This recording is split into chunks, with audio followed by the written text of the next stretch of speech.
মিশকাত শরীফের 4908 নম্বর হাদিসের মধ্যে উল্লেখ করা হয়েছে, যে ব্যক্তি কোনো জালেমের শক্তি বৃদ্ধি করার উদ্দেশ্যে জালেমকে সহযোগিতা করে, অথচ সে নিশ্চিত জানে এই লোকটা জালেম, কিন্তু তার শক্তি বৃদ্ধি করার উদ্দেশ্যে তার সঙ্গে যারা চলে তাকে তোয়াজ করে চলে, তার সুদৃষ্টি কামনা করার চেষ্টা করে, তাকে তেল মারে একজন জালেমকে।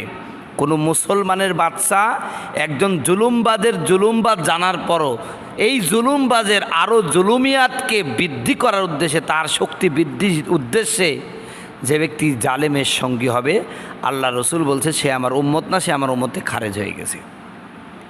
যে ব্যক্তি জুলুমকারী, যে জালেম, তার সাথে কোনো মুসলমানের সম্পর্ক থাকতে পারে না।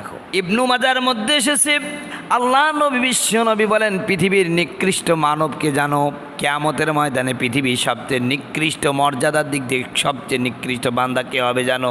যে